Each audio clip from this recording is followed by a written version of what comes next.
মন মতো রাস্তাটা কি? আল্লাহ বলেছেন ইন্নাদ দীনা ইনদাল্লাহিল ইসলাম। আল্লাহ বলেছেন Islam is not only a religion but also complete code of life. ইসলামটা আপনাকে আমাকে দিয়ে দিয়েছে আল্লাহ রাব্বুল আলামিন, এটা আল্লাহর মনোনীত রাস্তা।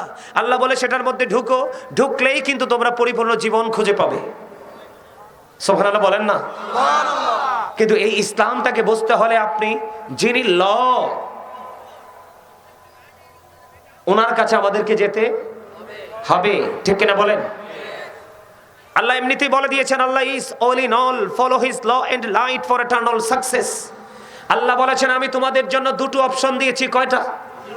একটা হলো ল আর একটা হলো লাইট। আল্লাহ এবং আল্লাহর হাবিব, কোরআন এবং হাদিস, আপনি দুটোকে সমন্বয় করতে হবে।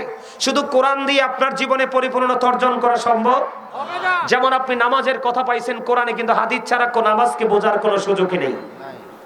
কথা কি বুঝতে পারছেন আপনি? এই জন্য আপনাকে আমাকে দুটোকে সমন্বয় করে নিতে হবে। এখন আমার দিকে তাকান, আল্লাহ ইসলাম দিয়েছে, এখন ইসলামের নির্যাস তো খুঁজে বের করতে হবে।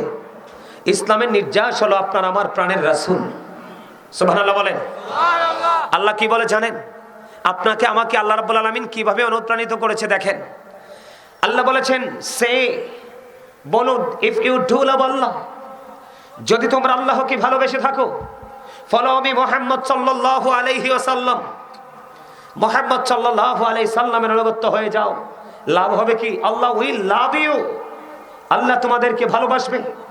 এন্ড ফরগিভ ইউর সিনস, আল্লাহ সমস্ত জীবনের গুনাহগুলি মাফ করে দিবে। চমৎকার না? কথা বলেন না, শুনতে ভালো লাগে না? আল্লাহ বলেছেন কিভাবে? কুল ইন কুনতুম তুহিব্বুনাল্লাহ ফাত্তাবিউনি ইউহিব্বুকুমুল্লাহু ওয়া ইয়াগফির লাকুম যুনুবাকুম ওয়াল্লাহু গফুরুর রহিম। আওয়াজ করে বলেন সুবহানাল্লাহ।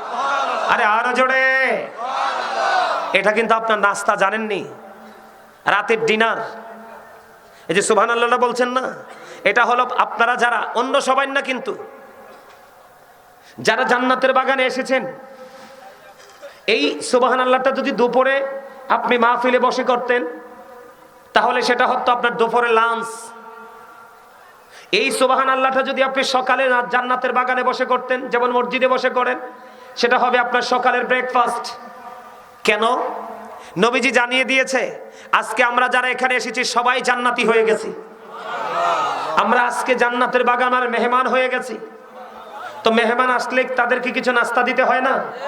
নবীজি বলে দিয়েছেন তোমরা যারা জান্নাতের বাগানে এসেছো তোমরা জান্নাতের মেহমান, তোমাদের জন্য নাস্তা হলো এই সুবহানাল্লাহ। বলে হুজুর কেমন নাস্তা? নাস্তাটা কেমন? সুবহানাল্লাহ। আমাদেরকে তাকান, নাস্তাটা কেমন? প্রত্যেকটা, আমার ওয়াজটা আপনারা মনে রাখবেন, আমি নবীজির কাছে ছিলাম, খেয়াল রাখবেন। প্রত্যেকটা পার্সন ডবল পার্সন।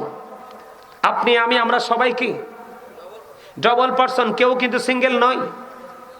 আমাদেরকে দেখান, এই যে বডি, মাথা থেকে পা পর্যন্ত বডি স্ট্রাকচারটা, এটাকে আমরা মানুষ বলি।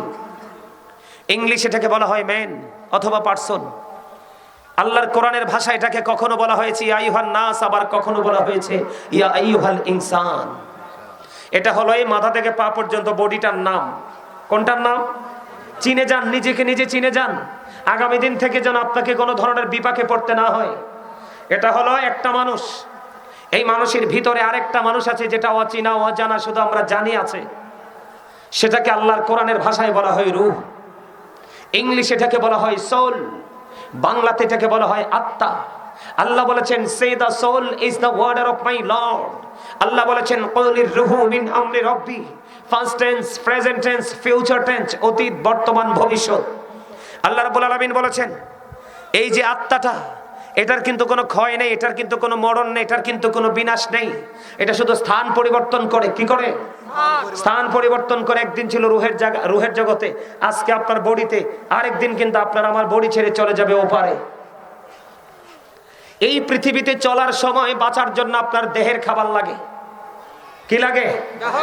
খেয়াল করেন, কিসের খাবার লাগে? দেহের খাবার লাগে। বুট বলেন, বাদাম বলেন, চানাচুর বলেন, চা বলেন, বিস্কিট বলেন, ভাত, কুরমা, ফালাও, এগুলো সব বডির খাবার।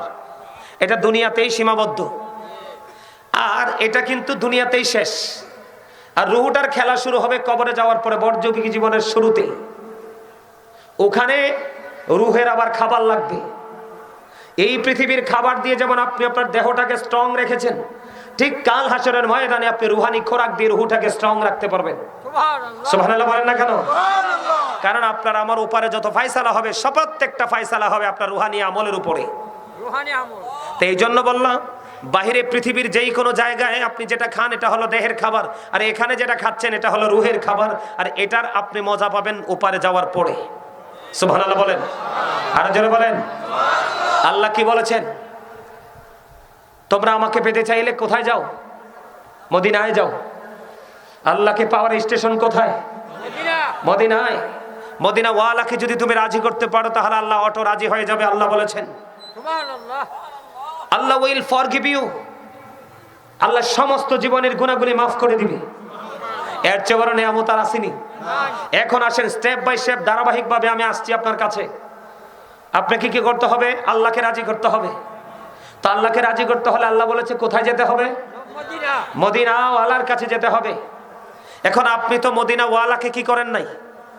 দেখেন না। আপনি কি করেন নাই? মদিনা ওয়ালাকে চেনেন নাই। কি করেন নাই? আমি একটা হাদিস শরীফ আপনাদেরকে দেখে আমি এটাকে দেখে বলতে হবে না, আপনাদেরকে অ্যাক্টিভ করার জন্য আমি হাদিস শরীফটা বলছি, আপনারা একটু খেয়াল করবেন। বুখারী এবং মুসলিম শরীফের মধ্যে আসছে। ওমা মনু কথা কইও না, নতুন না ফুরান? ফুরান কি কিও ফুরান না নতুন? আমার কথায় উত্তর দেন।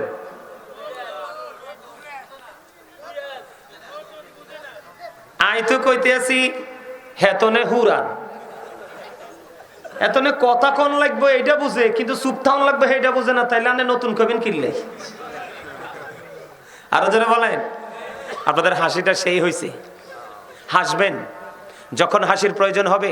আমি কোন বিষয় নিয়ে আলোচনা করব জানি না, তবে হাসি আল্লাহ যেটার দিকে নিয়ে যায়। হাসবেন। নবীজি একজন মানুষ শারীরিকভাবে সুস্থ থাকার জন্য যে অপশনগুলো দিয়েছে এর মধ্যে একটা অপশন হলো হাসি খুশি জীবন। নবীজি বলেছে তোমরা গোমরা হয়ে থেকো না।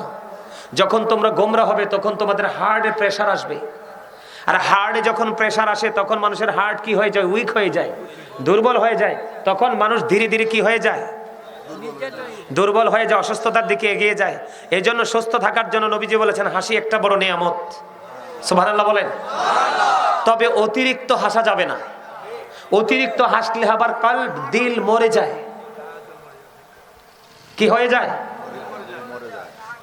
আমার কথা আপনারা কি শুনতে চান? মন দিয়ে আপনারা আমার আলোচনাটা ধারাটা খেয়াল করেন। এই দেখেন আমি পাইছি হাদিসটা। عن أبي هريرة رضي الله تعالى عنه قال رسول الله صلى الله عليه وسلم من أطاعني فقد أطاع الله ومن عصاني فقد عصى الله من أطاع أميري فقد أطاعني ومن عصى أميري فقد عصاني متفق عليه سبحان الله أكبر। খেয়াল করেন, অত্যন্ত গভীর বন্ধু মনোযোগ। আজকে যদি আলোচনা শুনে আপনি যদি আপনার হৃদয়টাকে বন্ধু প্রেম ভালোবাসা দিয়ে ভরে যদি জান্নাতের বাগান থেকে বের হয়ে যেতে পারেন, আপনার জীবনের গুনাহ আমলনামায় থাকবে না। আল্লাহ রাব্বুল আলামিন আগামী দিন থেকে আপনি না চাইলেও, কারণ 40 জন মানুষ যেখানে থাকে একজন থাকে আল্লাহর মাহবুব বান্দা, ওই আল্লাহর একজন মাহবুব বান্দার উসিলায় আল্লাহ সবার ডাক কবুল করে নেয়। বন্ধুরে আমার, যুবক আমি তোমাদেরকে বলছি তোমরা বড় বেশি নেয়ামতের অধিকারী হবে, কারণ যৌবনকালের আমল আল্লাহর কাছে সবচেয়ে বেশি পছন্দের। আর জোরে আল্লাহ রাব্বুল আলামিন আল্লাহর হাবিব হাদিস শরীফটা কিভাবে কি বুঝাইতে চাইছেন আমি আপনাদেরকে শোনাই। হাদিস শরীফটার রাবী হলেন হযরত আবু হুরায়রা রাদিয়াল্লাহু তাআলা আনহু। আপনার আমার প্রাণের নবী বলেছেন মান আতুআনি ফাকাদ আতুল্লাহ, যেই ব্যক্তি আমার অনুগত করে সে আল্লাহরই অনুগত করলো। সুবহানাল্লাহ। খেয়াল করেন, তার মানে যেই ব্যক্তি আমি নবীকে মানলো সে যেন আল্লাহকে মেনে নিল। সুবহানাল্লাহ বলেন। এরপরে বন্ধু আপনার আমার প্রাণের নবী বলে চলো আমার আসনি ফাকাদ আসাল্লাহ। জোরে জোরে বলুন আল্লাহু আকবার। আমার নবীজি বললেন, যেই ব্যক্তি আমি নবীর অবাধ্য করে রে, সে যেন আল্লাহর অবাধ্য করলো। তার মানে যে আমি নবীকে অমান্য করলো, আমার হুকুমের অমান্য করলো, সে যেন আল্লাহর হুকুমের অমান্য করলো। বিষয়টা দেখছেন নি, খেয়াল করছেন নি? এমন নবী আমরা পাইছি রে, আমাদের মতো দামি আর কেউ হইতে পারে না। ঠিক কিনা বলেন বন্ধুরে আমার? এবার দেখেন আমার নবী এবার বলতেছে, ওয়ামান আতুআ আমিরি ফাকাদ আতুনি। যেই ব্যক্তি আমার আমিরের অনুগত্য করলো, সে যেন আমি নবীর অনুগত্য করলো। তার মানে হলো বন্ধু, ওই যে আমি যেই জায়গাতে এসে থেমেছি, কি করেছি? আমি যেই জায়গাটাতে এসে থেমেছি, সেই জায়গাটা নবীজি বলেছেন, যে ব্যক্তি আমি নবীর পাগল আলেমকে ভালোবাসলো, তাকে মানলো, সে যেন আমি নবীকেই মানলো। জোরে জোরে কন্যা সুবহানাল্লাহ। আল্লাহর হাবিব এরপরে বলেছে, ওমান আসামিরি ফাকাদ আসানি। আমার নবী বলেছেন, যেই ব্যক্তি আমার আমিরের অবাধ্য করলো, সে যেন আমি নবীর অবাধ্য করলো। তার মানে যেই ব্যক্তি আমি মদিনাওয়ালার পাগল, আমি নবীর পাগল আলেমকে যে অমান্য করলো, তার হুকুমকে যে অমান্য করলো, সে যেন আমি নবীকে অমান্য করলো। জোরে জোরে কন্যা আল্লাহু আকবার। তাহলে বিষয়টা কোথায় দাঁড়ালো? আল্লাহকে পেতে হলে আপনি মদিনাওয়ালার কাছে যেতে হবে রে। আর মদিনাওয়ালাকে পেতে হলে আপনাকে যেতে হবে মদিনাওয়ালার প্রেমিক আলেমদের কাছে, হক্কানি আল্লাহর ওলিদের কাছে। কথাকার আল্লাহর ওলিদের কাছে, আপনাকে আলেমদের কাছে যেতে হবে। আমি আপনাদেরকে আরেকটু বলি, আপনি এই জন্য মদিনাওয়ালার পাগল আলেমের সাথে আপনি প্রেমের ডোরি লাগাবেন। বন্ধু ডক্টর আহমদ পেয়ারা বাগদাদি পীর সাহেব কেবলা তিনি বলে দিয়েছেন, of all the great religious personalities of all prophet Muhammad রাসূলুল্লাহ সাল্লাল্লাহু আলাইহি ওয়াসাল্লাম ওয়াজ দ্য মোস্ট সাকসেসফুল। জোরে জোরে কন্যা সুবহানাল্লাহ। ডক্টর আহমদ পেয়ারা বাগদাদি পীর সাহেব কেবলা, যিনি বোস্টা ইউনিভার্সিটির বন্ধ লেকচারার ছিলেন, উনি বলে দিয়েছেন, পৃথিবীর বুকে যতগুলো নবী রাসূল এসেছে, সকল নবী রাসূলের মধ্যে আপনার আমার প্রাণের নবী ছিলেন বন্ধু, সকল নবী রাসূলের মধ্যে শ্রেষ্ঠ সফল। আপনারা সবাই জানেন কিনা জানি না, বিশেষ করে কলেজ ইউনিভার্সিটির স্টুডেন্টরা জানবে। আমেরিকার গবেষক মাইকেল এইচ হার্ট তিনি 100 জন প্রভাবশালীর তালিকা করলেন।